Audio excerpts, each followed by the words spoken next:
Market లో invest చేసి మీ డబ్బులు డబుల్ చేసుకోవాలనుకుంటున్నారా? విజయవాడలో జరిగే సుందరరామిరెడ్డి గారి లైవ్ సెమినార్ కి అటెండ్ అవ్వండి.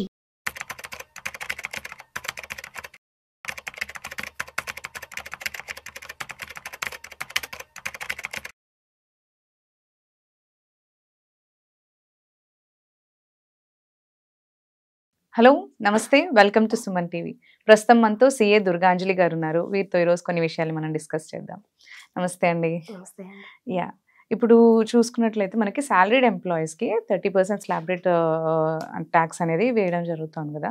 సో మనకి నిజంగానే ఈ ఎంప్లాయీస్కి అంత టేక్ హోమ్ ఉందంటున్నారా?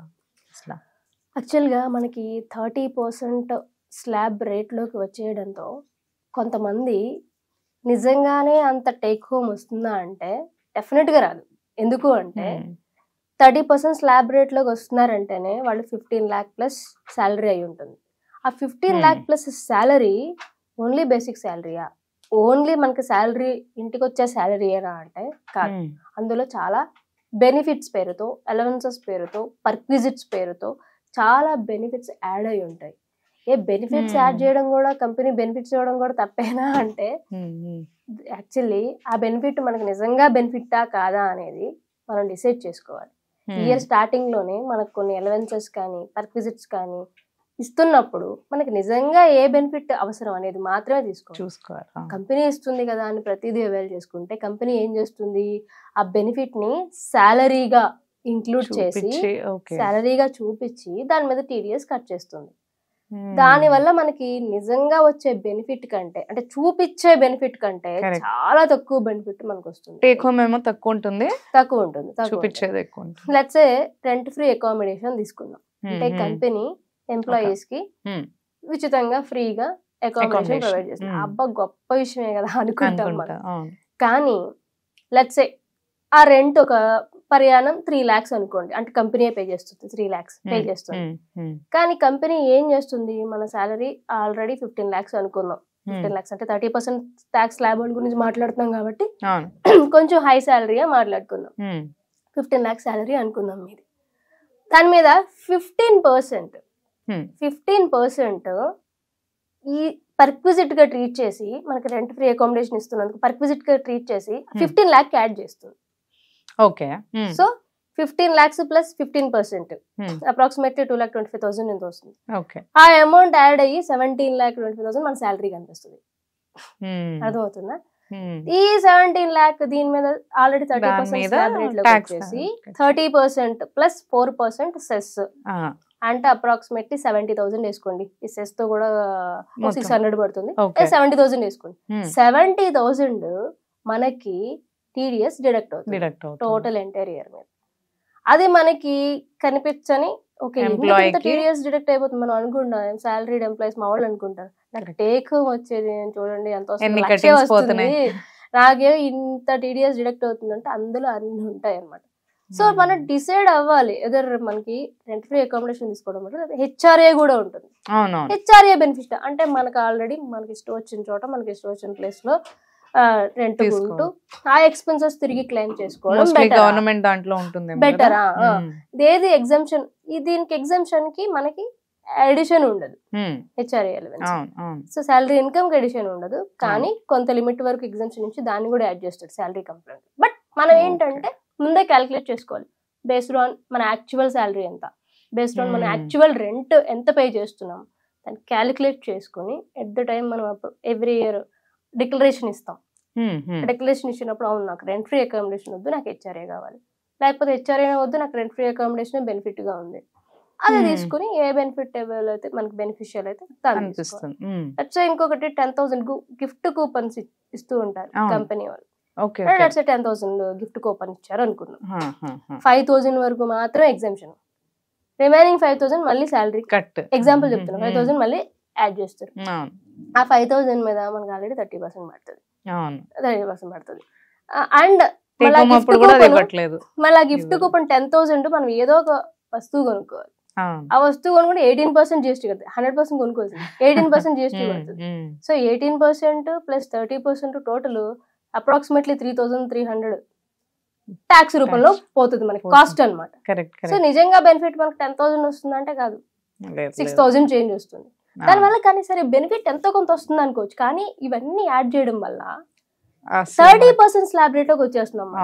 అంతకు ముందు 20% వరకు ఉంటుంది, 15 lakhs దాటకపోతే 20%. ఇవన్నీ కలవకపోతే హ్యాపీగా 20% వరకు కట్టుకుని వదిలేవాళ్ళం.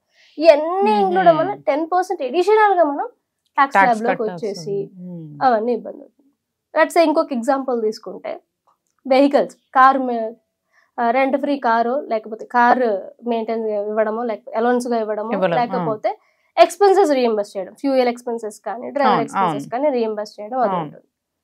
వాళ్ళు ఎలా క్యాల్కులేట్ చేస్తారు? పర్క్విజిట్ కార్ వాల్యూ తీసుకుని దాని మీద డిప్రిషియేషన్ తీసేసి in number of years approximately వేసుకుని ఆ కార్ వాల్యూని మనకి పర్క్విజిట్ గా యాడ్ చేస్తారు. దానికి మనకి డిడక్షన్ మాక్సిమం మనకి, అంటే కారు ఒకవేళ మనదే అనుకోండి, ఎంప్లాయీదే కారు, జస్ట్ ఎక్స్పెన్సెస్ అవి రీఎంబర్స్ చేస్తున్నారు అనుకుంటే 28,800 మాత్రమే మనకి అలవెన్స్ వస్తుంది, ఎగ్జంప్షన్ వస్తుంది. రిమైనింగ్ అమౌంట్ అంతా మన ట్యాక్సిబుల్ లోకి వెళ్ళిపోతుంది. ఎంత రీఎంబర్స్ చేస్తే అంత, ఎంత రీఎంబర్స్ చేస్తే, ఎంత పెట్రోల్ ఎక్స్పెన్సెస్ రీఎంబర్స్ చేస్తే, ఎంత డ్రైవర్ ఎక్స్పెన్సెస్ రీఎంబర్స్ చేస్తే అంత. లేదు ఎంప్లాయరే కార్ ఇస్తున్నాడు, ఇట్ డిపెండ్స్ అనమాట. అది నిజంగా ఎంప్లాయీ పర్సనల్ యూజ్ కూడా వాడుతున్నాడు, only professional, only office purpose మాత్రమే వాడితే కంట్రోల్ ఉంటే ఓకే, ట్యాక్స్ ఏం పడదు.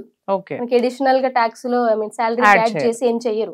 కానీ కాదు మిక్స్డ్ యూసేజ్ అని వాళ్ళకి తెలుసు ఉంది అనుకోండి, మనం ఏం చేస్తాము, ఆఫ్టర్ ఎంప్లాయీ అనేవాడు మనకు పర్సనల్ కూడా కారు ఉంది కాబట్టి పర్సనల్ కూడా వాడుకోవాలి అనుకుంటారు. మిక్స్డ్ యూజ్ అనేది అప్లై చేస్తారు, మిక్స్డ్ యూజ్ అనేది సెలెక్ట్ చేస్తారు, అప్పుడు పడుతుంది. ఇప్పుడు నేను ఇందాక చెప్పిన 28,800 మళ్ళీ శాలరీలోకి పడిపోతుంది, శాలరీలోకి యాడ్ అవుతుంది. ఇలాగే ప్రతి ఎక్స్పెన్స్ కానీ, ప్రతి ఎలవెన్స్ కానీ, ప్రతి పర్క్విజిట్, మెయిన్లీ పర్క్విజిట్స్, ఇవన్నీ మన శాలరీకి యాడ్ అయ్యి ఆటోమేటిక్ గా 30% ట్యాక్స్ స్లాబ్ లోకి తీసుకొచ్చి నిజంగా అంత బెనిఫిట్ తీసుకుంటున్నాం అంటే 100% తీసుకోవట్లేదు. టేక్ హోమ్ అంత కనిపించదు, అందరికి అనుకుంటూ ఉంటారు. సో ఇవన్నీ కొంచెం అవాయిడ్ చేయాలి అంటే సింపుల్, మన శాలరీ స్ట్రక్చర్ చూసుకోవాలి. మనకు స్టార్టింగ్ లోనే ఇస్తారు కదా శాలరీ స్ట్రక్చర్, అవును బాబు నీకు ఇంత బేసిక్ ఉంటుంది, ఈ పర్క్విజిట్స్ యాడ్ అవుతాయి, ఈ అలవెన్సెస్ యాడ్ అవుతాయి, ఇవన్నీ ఇస్తారు కదా. మనకి నిజంగా ఏది బెనిఫిషియల్ అని మనం స్టార్టింగ్ లోనే సెలెక్ట్ చేసుకోవాలి. అండ్ ఆల్సో ఈసాప్ ఉంటుంది, ఎంప్లాయీ స్టాక్ ఆప్షన్ ఉంటుంది. ఎంప్లాయీస్ కి షేర్స్ అలాట్ చేస్తారు ఎట్ కన్సెషనల్ ప్రైస్, దాని వల్ల కూడా డబుల్ టాక్సేషన్ అవుతుంది. ఎందుకు? ఫస్ట్ ఎక్సైజ్ చేసుకునేటప్పుడు, అవును నేను ఆ షేర్స్ తీసుకుంటాను అన్నప్పుడు టీడీఎస్ డిడక్ట్ చేస్తారు. మనకి ఎంత అయితే వాల్యూ ఉంటుందో ఎక్సైజ్ ప్రైస్, అంటే నేను 200 రూపీస్ 50 రూపీస్ తీసుకున్నాను అనుకోండి, 150 రూపీస్ మీద 150 into 1000 షేర్స్, దాని మీద టీడీఎస్ డిడక్ట్ చేస్తారు. మళ్ళీ నేను ఆ షేర్స్ ఒకవేళ అమ్మినప్పుడు మళ్ళీ క్యాపిటల్ గెయిన్ ట్యాక్స్ నాకు పడుతుంది. ఇలా డబుల్ టాక్సేషన్ ఉంటుంది. అది నేను నిజంగా అది తీసుకోవాలి అనుకో, అది మంచి కంపెనీ ఏదో తీసుకోవచ్చు, అప్కమింగ్ ఇయర్స్ లో దివాలా తీసే కంపెనీ అనుకోండి, ట్యాక్స్ తప్ప ఉండదు. ఈ టీడీఎస్ డిడక్ట్ అవ్వడం తప్ప, at the time of ESOP exercise చేసేటప్పుడు టీడీఎస్ డిడక్ట్ అవ్వడం తప్ప ఏముండదు. సో మనకు నిజంగా అవసరం లేదు అనుకుంటా ఆ ఎక్సైజ్ ఆప్షన్ కూడా అమ్మేయచ్చు.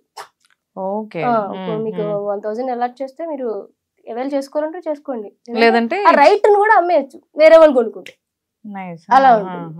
అది ఇట్లాంటివన్నీ కూడా మనకి నిజంగా బెనిఫిట్. ఈ ఏటీసీ డిడక్షన్స్ కొన్ని ఉంటాయి మీకు అబ్జర్వ్, ఇన్వెస్ట్మెంట్ లింక్డ్ డిడక్షన్స్. ఈ అలవెన్సెస్ పర్క్విజిట్స్ కంటే ఇవి చాలా బెనిఫిషియల్ అనమాట. అంటే నేషనల్ సేవింగ్ సర్టిఫికేట్ లో ఇన్వెస్ట్ చేసుకోవడం కానీ, లేకపోతే ఈఎల్ఎస్ఎస్ కానీ, ఈక్విటీ లింక్డ్ సేవింగ్ స్కీమ్ లో చేసుకోవడం కానీ, నేను ఇంతకు ముందు చెప్పిన వాటికంటే ఇవి బెనిఫిట్ ఉంటుంది. వీటిని శాలరీ స్ట్రక్చర్ లో యాడ్ చేసుకోవడం అనేది beneficial to the employee. So that మనకి ఏంటి అంటే ట్యాక్స్ లేబ్ అంత కనిపించకుండా, ఎడిషన్స్ అన్ని యాడ్ చేసి అంత కనిపించకుండా మనకి విత్ ఇన్ ద లిమిట్ లో ఉంటుంది. మనకి ట్యాక్స్ సేవ్ అవుతుంది, టేక్ హోమ్ అనేది కొంచెం కనిపిస్తుంది అనమాట. హాయ్, మొట్టమొదటిసారిగా మన విజయవాడలో క్లాస్ రూమ్ ట్రైనింగ్ అండి, 1 day క్లాస్ రూమ్ ఎన్విరాన్మెంట్ లో ఆఫ్లైన్ వెబినార్ జరగబోతుంది. అంటే ఇంట్రెస్ట్ ఉన్న పార్టిసిపెంట్స్ ఈ కింద స్కూల్ అవుతున్న నెంబర్కి రింగ్ చేసుకొని సీట్ బుక్ చేసుకోండి. దీంట్లో ETFs, index funds and mutual funds మీద completely and hand holding experience మీకు ప్రొవైడ్ చేయబడుతుంది.